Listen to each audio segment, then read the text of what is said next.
Je ne cherche pas à m'innocenter moi-même, car c'est le propre de la nature humaine à pousser au mal, à moins qu'on ne soit touché par la grâce de Dieu, car il est clément et miséricordieux. Qu'on me l'amène, dit le roi, je veux l'attacher à ma personne. Et après s'être entretenu avec lui, le roi lui dit: à partir de maintenant, je t'accorde un poste d'autorité et t'investis de ma confiance. Confie-moi, dit Joseph, l'intendance des dépôts du pays. J'en serai le gardien vigilant. C'est ainsi que nous avons accordé à Joseph une forte position dans ce pays et qu'il pouvait désormais s'y installer où il voulait. Nous touchons de notre grâce qui nous voulons et nous ne laissons jamais les hommes de bien sans récompense. Cependant, la récompense de la vie future est bien meilleure pour ceux qui auront cru et vécu dans la crainte du Seigneur. Les frères de Joseph vinrent en Égypte et se présentèrent devant lui. Il les reconnut, mais eux ne se souvinrent plus de lui. Et après leur avoir fait remettre leurs provisions, il leur dit: amenez-moi un frère consanguin à vous. Ne voyez-vous pas que je vous fais pleine mesure et que je vous réserve le meilleur accueil? Si vous ne l'amenez pas, il n'y aura plus de provisions pour vous, et il est inutile que vous reveniez vers moi. Nous nous efforcerons, dirent-ils, de convaincre notre père de le laisser partir, et nous espérons y parvenir.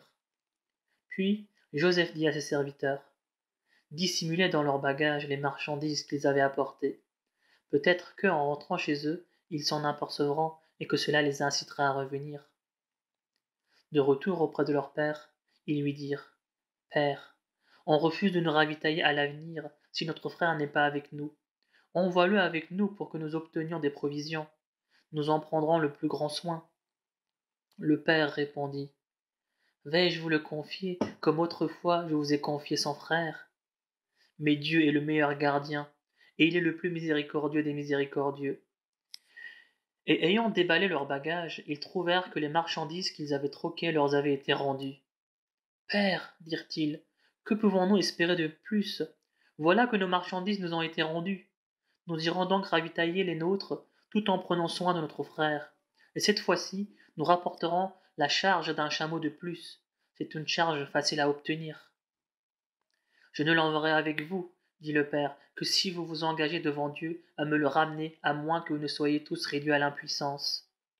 Et lorsqu'ils eurent pris cet engagement, le père dit: puisse Dieu être garant de ce que nous venons de conclure.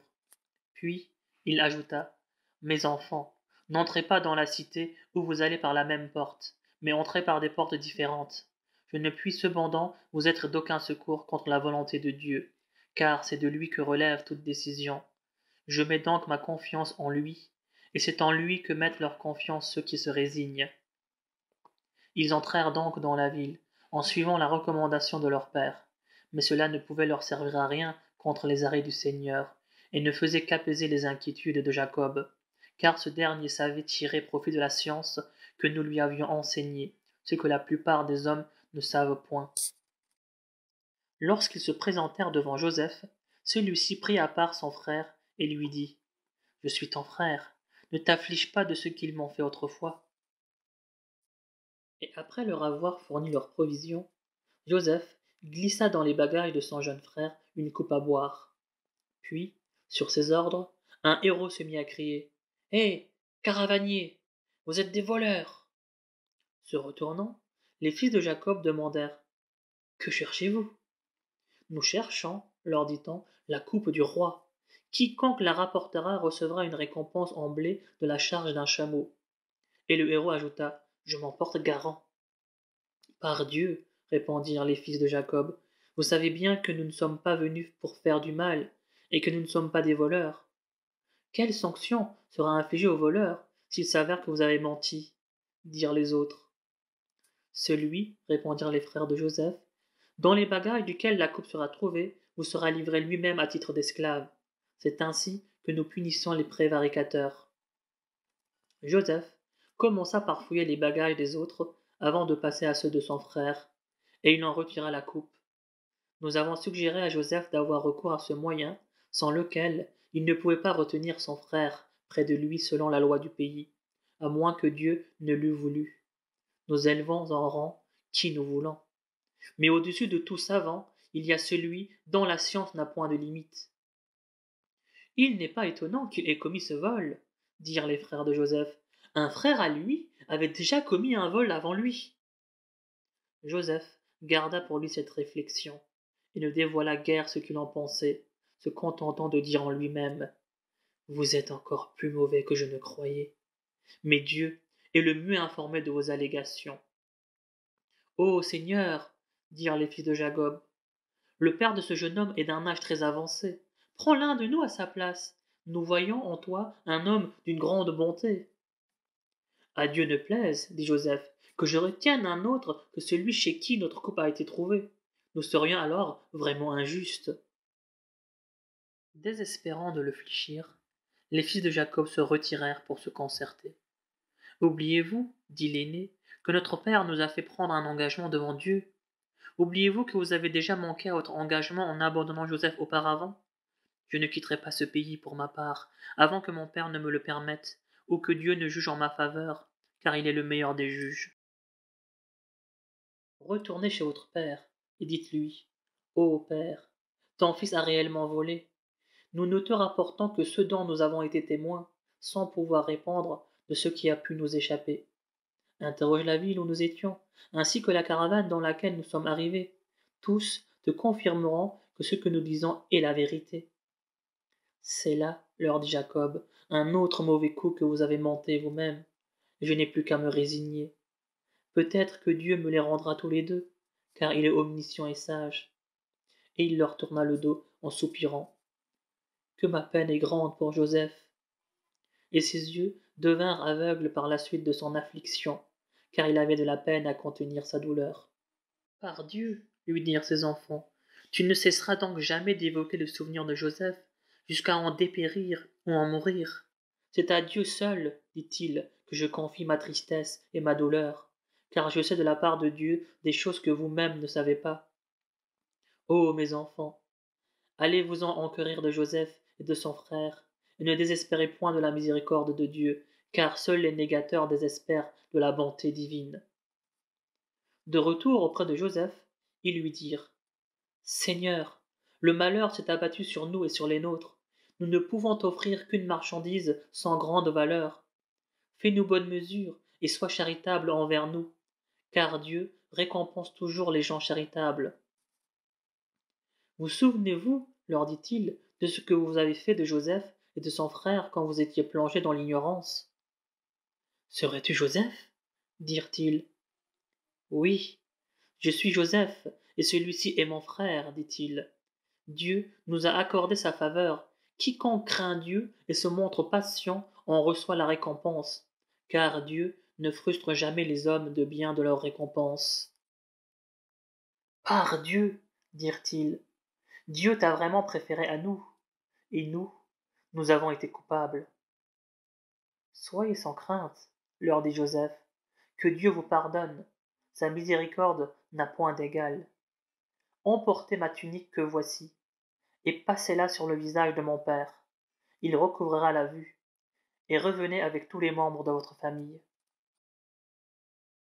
Et dès que la caravane eut franchi la frontière, leur père dit: Je décèle autour de moi l'odeur de Joseph, mais vous allez me dire encore que je radote. Par Dieu, lui dit-on, n'est-ce pas que c'est ta vieille rengaine? Mais lorsque le porteur de la bonne nouvelle arriva et appliqua la tunique sur le visage de Jacob, celui-ci recouvra aussitôt la vue et dit: Ne vous avais-je pas affirmé que je savais de la part de Dieu des choses que vous-même ne savez pas? Ô Père, dirent les fils de Jacob, implore de Dieu le pardon de nos péchés, car nous avons été vraiment coupables. Je vais, dit-il, implorer le pardon pour vous auprès de mon Seigneur. Il est si plein de clémence et de miséricorde. Et lorsqu'ils arrivèrent chez Joseph, celui-ci accueillit son père et sa mère en disant: Soyez les bienvenus en Égypte, où vous serez, s'il plaît à Dieu, en toute sécurité. Joseph fit asseoir son père et sa mère sur le trône, et tous les membres de sa famille se prosternèrent à ses pieds. Joseph dit alors: Père, voilà l'interprétation du rêve que j'avais fait jadis. Dieu en a fait une réalité. Il m'a comblé de bienfaits lorsqu'il m'a fait sortir de prison et qu'il vous a fait venir du désert auprès de moi, après que Satan eut jeté la discorde entre mes frères et moi. En vérité, mon Seigneur sauve toujours qui y veut, il est l'omniscient, le sage. Seigneur, tu m'as donné une parcelle d'autorité, et tu m'as appris à interpréter les songes. Créateur des cieux et de la terre, tu es mon maître dans ce monde et dans l'autre. Fais que je meure en état de soumission totale à ta volonté, et permets-moi de rejoindre le camp des vertueux. Voilà l'un des récits inconnus de toi que nous te révélons, car tu ne te trouvais pas parmi les frères de Joseph lorsqu'ils décidèrent de perpétrer leur forfait. Mais la plupart des hommes ne croiront pas, quels que soient les efforts que tu déploieras. Pourtant, tu ne leur réclames pour cela aucun salaire, car ce n'est là qu'un rappel adressé à tout l'univers. Que de signes évidents dans les cieux et sur la terre devant lesquels les hommes passent, et dont ils se détournent. Et la plupart d'entre eux ne croient en Dieu qu'en lui donnant des associés. Sont-ils sûrs que le châtiment de Dieu ne viendra pas s'abattre sur eux, ou que l'heure ne viendra pas les surprendre au moment où ils s'y attendront le moins? Dis, voici ma voix, j'appelle les hommes à Dieu, moi et ceux qui me suivent en toute clairvoyance, et je ne suis pas, par la grâce du Seigneur, du nombre des idolâtres. Nous n'avons jamais envoyé avant toi, comme prophètes, que des hommes pris parmi les habitants des cités et auxquels nous transmettions nos révélations. Que ne parcourent-ils la terre pour voir quel a été le sort final de leurs prédécesseurs? Certes, la demeure de la vie future est d'une valeur autrement plus estimable pour ceux qui craignent le Seigneur. Le comprendrez-vous donc jamais? Et lorsque, à la fin, les prophètes désespéraient du succès de leur mission et croyaient qu'on les prenait pour des imposteurs, nous leur envoyions à notre secours, et nous sauvions qui nous voulions, sans que jamais nos rigueurs fussent détournées de la jante criminelle. Il y a, à coup sûr, un enseignement dans l'histoire des prophètes pour les hommes doués d'intelligence. Ce livre n'est point un récit inventé de toutes pièces, mais il est une confirmation des écritures antérieures, un exposé détaillé de toutes choses, une bonne direction et une grâce pour ceux qui croient en leur Seigneur. Au nom de Dieu, le clément, le miséricordieux. Alif, Lam, Mim, Ra. Voici les versets du livre, et ce que ton Seigneur te révèle est la stricte vérité. Mais la plupart des hommes n'y croient pas. C'est Dieu qui a élevé les cieux sans pilier visible, qui s'est établi ensuite sur son trône. C'est lui qui a imposé au soleil et à la lune de poursuivre chacun sa course jusqu'au terme fixé, et qui préside à l'ordre universel et expose en détail ses signes. Seriez-vous enfin convaincu de votre rencontre avec lui? C'est lui qui a étendu la terre, y a implanté des montagnes, y a placé des rivières. C'est lui qui a établi 2 éléments de couple dans chaque espèce de fruit, et qui fait que la nuit couvre le jour. N'y a-t-il pas là des signes pour des gens qui réfléchissent? Et la terre ne comporte-t-elle pas des terrains qui se touchent et qui sont complantés de vignes, de céréales et de palmiers dattiers, en touffes ou solitaires? Et bien qu'une même eau les arrose, nous leur faisons produire des fruits plus savoureux les uns que les autres. N'y a-t-il pas là encore des signes pour des gens qui raisonnent? Certes, tu seras bien étonné d'entendre les négateurs répéter: comment pourrons-nous, une fois réduits en poussière, revenir à une vie nouvelle? Ce sont ceux-là qui renient leur Seigneur. Ce sont ceux-là qui comparaîtront un jour avec un carcan au col. Ce sont ceux-là qui seront les éternels hôtes de l'enfer. Ces négateurs te mettent au défi de hâter l'arrivée du malheur dont ils sont menacés, plutôt que celle du bonheur, et pourtant ce ne sont pas les exemples de menaces exécutées qui ont manqué jusqu'ici. Mais ton Seigneur est plein d'indulgence pour les hommes, malgré leur méchanceté, bien qu'il soit également terrible quand il sévit. Les impies ne cessent de répéter: pourquoi ne reçoit-il pas un miracle de son Seigneur? Or, ton rôle se borne à avertir, et chaque peuple a un guide. Dieu sait ce que porte chaque femelle en son sein, de même qu'il connaît le moment où les matrices se contractent ou se dilatent, car toute chose chez lui a sa mesure. Il connaît le mystère de l'univers, et ce dont peuvent témoigner les hommes. Il est le grand, il est le sublime. Pour lui, il n'y a aucune différence entre celui qui dissimule sa pensée et celui qui la divulgue, entre celui qui se cache la nuit et celui qui se manifeste le jour.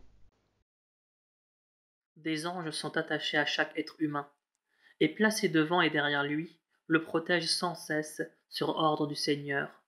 En vérité, Dieu ne modifie point l'état d'un peuple tant que les hommes qui le composent n'auront pas modifié ce qui est en eux-mêmes. Et quand Dieu décide de punir un peuple, nul ne peut l'en empêcher, car les hommes, en dehors de lui, n'ont nul protecteur. C'est lui qui vous fait voir l'éclair qui vous inspire tantôt la crainte, tantôt l'espoir. C'est lui qui suscite les nuages lourdement chargés de pluie.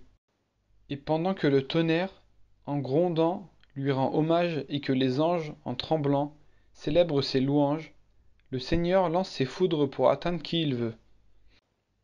Et malgré toute cette puissance, les impies osent encore contester son existence, lui dont les ripostes sont si terrifiantes.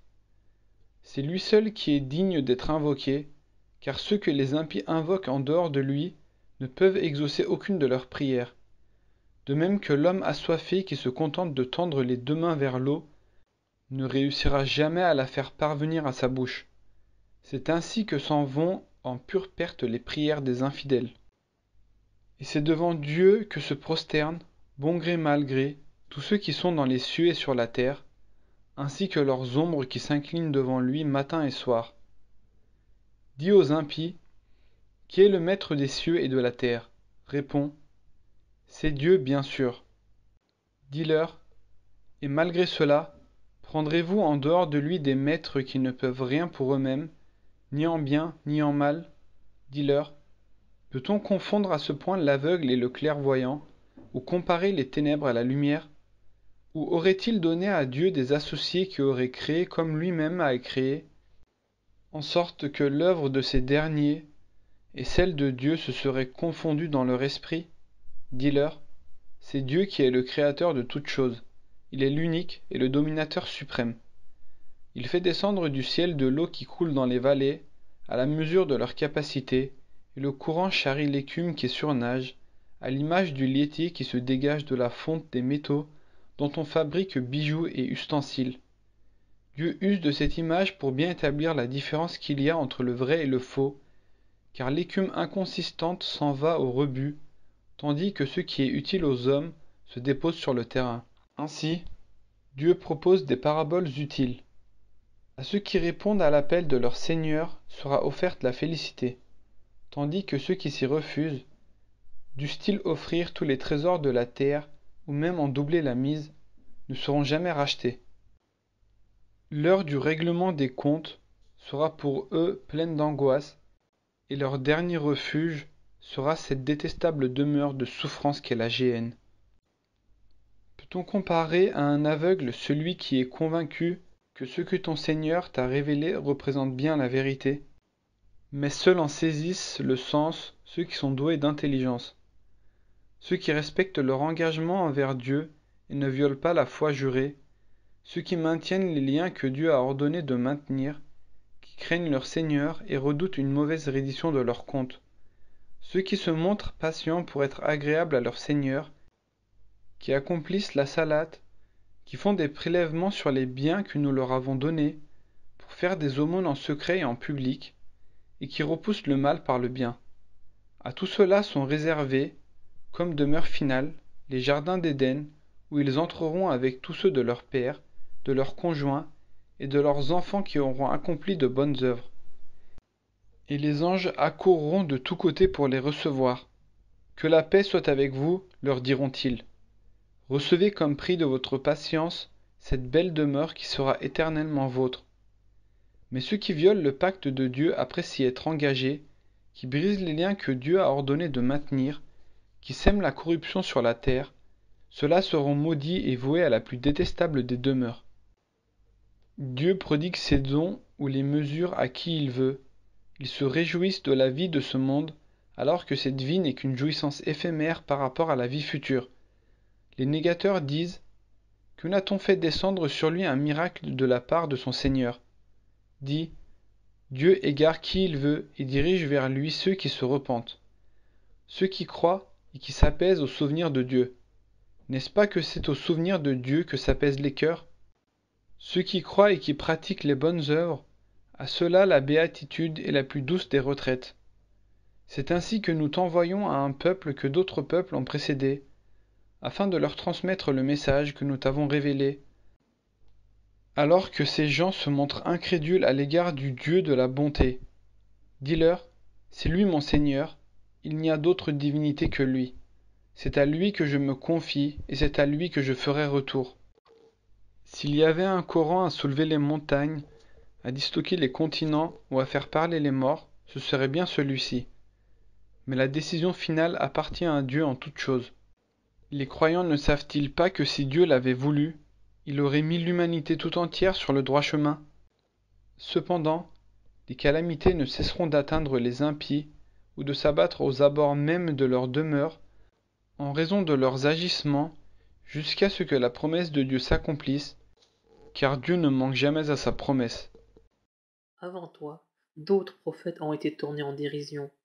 J'ai accordé aux infidèles qui les raillaient un répit, puis je les ai frappés.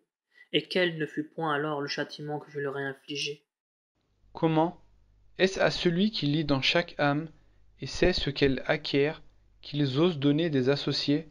Dis-leur, définissez ces divinités par leurs attributs. Auriez-vous la prétention d'apprendre à Dieu ce qu'il ignorerait sur la terre? Ou bien, est-ce que vos divinités n'ont aucune réalité, ou s'agit-il d'une simple manière de vous exprimer? La vérité est que les négateurs ont été tellement séduits par leur fourberie qu'ils s'en trouvèrent à jamais dévoyés. Or, celui que Dieu égare ne trouvera plus personne pour le guider. Ils seront punis dans la vie d'ici-bas, mais le châtiment qui les attend dans la vie future sera bien plus pénible encore, et nul ne pourra intercéder pour eux auprès du Seigneur. Le paradis, promis à ceux qui craignent Dieu, est à l'image d'un jardin sous lequel coulent des ruisseaux, aux fruits intarissables et aux ombrages perpétuels. Telle sera la demeure des hommes pieux, tandis que celle des impies sera la géhenne.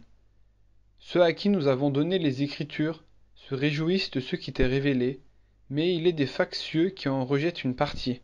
Dis-leur, j'ai seulement ordre de n'adorer que Dieu, sans rien lui associer.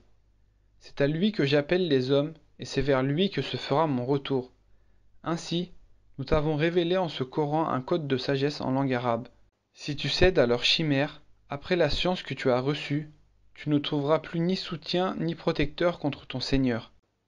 Nous avons envoyé avant toi des prophètes, et nous leur avons donné des épouses et des enfants. Mais jamais il n'a été donné à un prophète d'accomplir un miracle sans la permission de Dieu.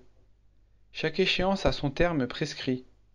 Dieu abroge ou confirme ce qu'il veut, car il détient l'archétype éternel auprès de lui.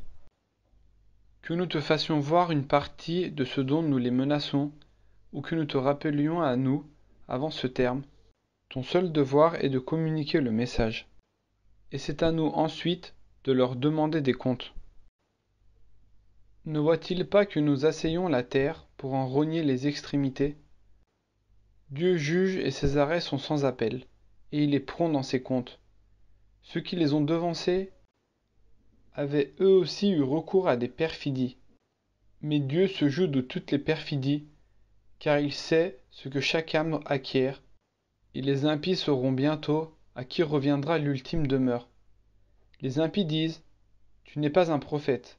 Réponds-leur, il me suffit d'avoir pour témoin entre vous et moi, Dieu et les gens qui possèdent la science de l'écriture. Au nom de Dieu, le clément, le miséricordieux. Alif Lam Ra.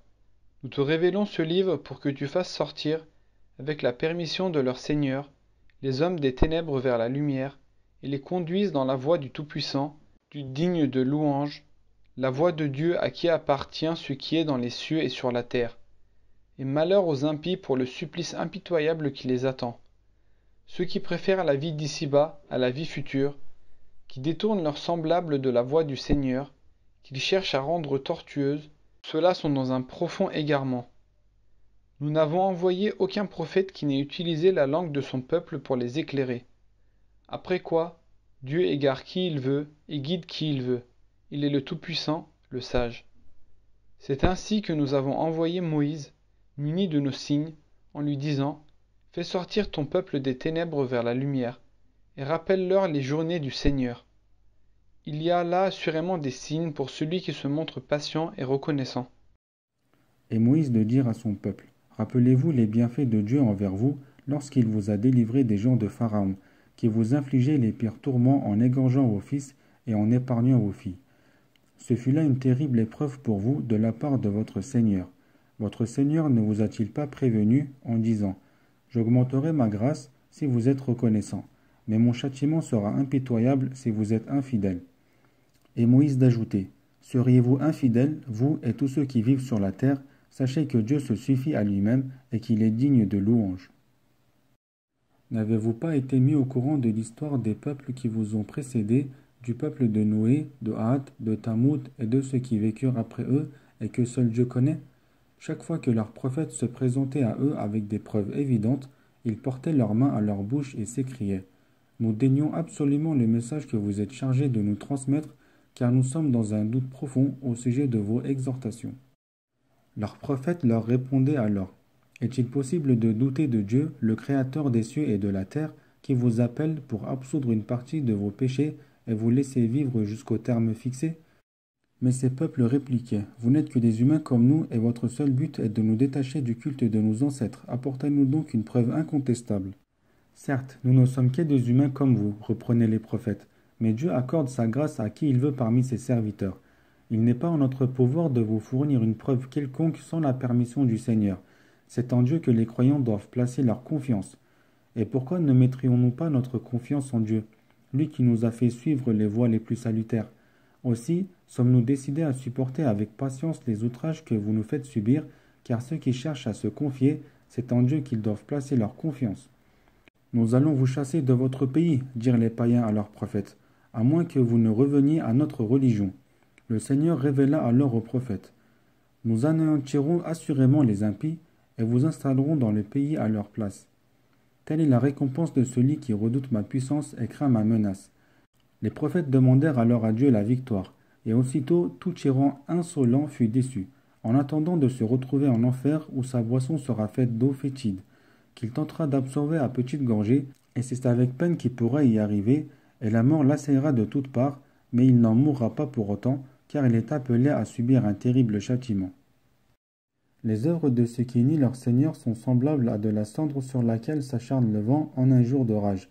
Ainsi, les négateurs ne tireront aucun profit dans l'au-delà des œuvres qu'ils auront accomplies, et c'est là le profond égarement. Ne vois-tu pas que Dieu a, en toute vérité, créé les cieux et la terre, et que s'il le voulait, il vous ferait disparaître, et vous remplacerait par de nouvelles créatures? Cela est si facile pour Dieu. Tous les hommes comparaîtront devant Dieu, et les faibles diront alors aux superbes. Nous vous prenions pour exemple. Ne pouvez-vous aujourd'hui nous préserver tant soit peu du châtiment de Dieu? Et les puissants de leur dire, si Dieu nous avait mis sur la bonne voie, nous vous aurions certainement bien guidés. Mais maintenant, à quoi nous sert de nous affliger ou de nous résigner? Il n'y a plus d'échappatoire possible pour nous. Et lorsque le destin aura été accompli, Satan dira, Dieu vous a fait une juste promesse, et moi aussi je vous ai fait des promesses, mais c'était pour vous tromper. D'ailleurs, quelle autorité avais-je sur vous?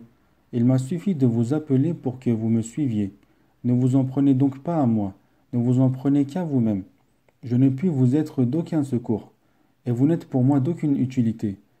Je vous renie de m'avoir jadis associé à Dieu, que les négateurs subissent donc le châtiment implacable qu'ils méritent.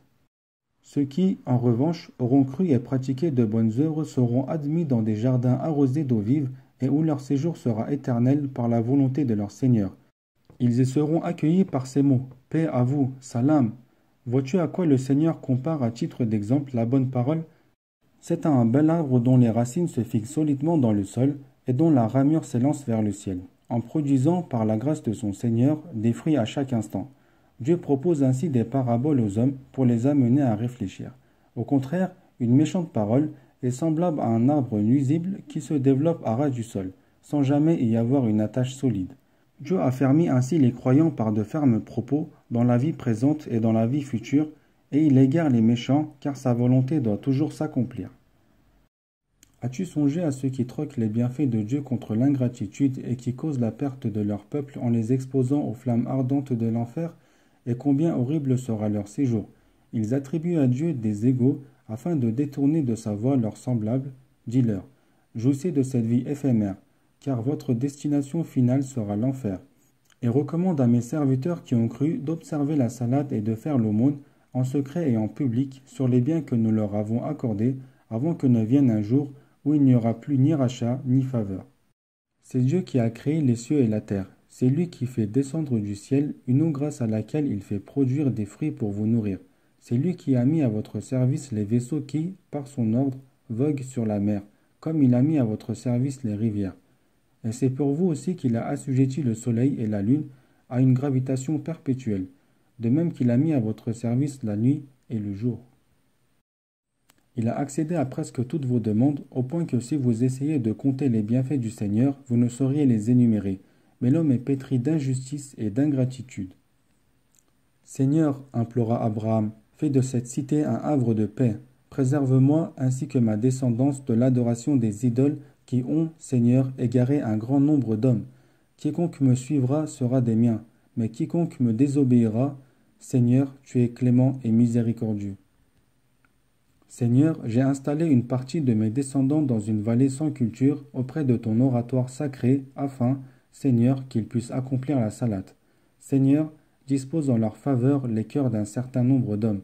Veille à leur procurer des fruits pour leur subsistance. Peut-être seront-ils reconnaissants. Seigneur, tu connais toutes nos pensées, des plus patentes aux plus intimes, car il n'y a rien qui soit caché à Dieu, ni sur terre, ni au ciel. Béni soit ton nom, Seigneur, toi qui m'as gratifié d'Ismaël et d'Isaac, malgré mon grand âge. Mon Seigneur est si prompt à entendre les prières. Seigneur, fais que je sois assidu à la salate ainsi qu'une partie de ma descendance. Seigneur, veuille exaucer ma prière. Seigneur, accorde-moi ton pardon ainsi qu'à mon père, à ma mère et à tous les croyants, au jour du compte final. Ne crois surtout pas que Dieu soit inattentif aux agissements des injustes. Il ne fait que reporter leur châtiment au jour où les regards seront figés d'épouvante, où les damnés seront pris de panique, la tête levée au ciel, les yeux hagards et les cœurs vides. Avertis donc les hommes du jour où ils seront en face du châtiment et où les injustes diront « Seigneur, accorde-nous un court délai pour que nous répondions à ton appel et suivons les prophètes. » Quoi? Ne juriez-vous pas autrefois, leur sera-t-il répondu, qu'il n'y aurait jamais pour vous de transfert hors de vos tombes? Pourtant, vous avez habité sur les lieux mêmes qu'avaient occupés ceux qui s'étaient fait du tort à eux-mêmes. Vous n'étiez donc pas sans savoir comment nous les avions traités, outre les multiples exemples que nous n'avions cessé de vous prodiguer. Certes, ils ont ourdi des complots, mais leurs complots n'échappent pas à Dieu, fussent-ils de taille à déplacer les montagnes. Ne pense surtout pas que Dieu puisse manquer à sa promesse envers ses prophètes. En vérité, Dieu est puissant et terrible quand il sévit. Le jour où la terre sera changée en autre chose que la terre, de même que les cieux, ce jour-là les hommes comparaîtront devant Dieu, l'unique, le dominateur suprême. Et on verra alors, ce jour-là, les criminels accouplés dans les chaînes, revêtus de goudron et les visages couverts de flammes, car c'est ainsi que Dieu rétribue chacun selon ses œuvres, et Dieu est prompt dans ses comptes. Voilà un message qui s'adresse aux hommes, qu'ils y trouvent donc un avertissement salutaire, et qu'ils sachent que Dieu est unique, que les gens sensés y réfléchissent.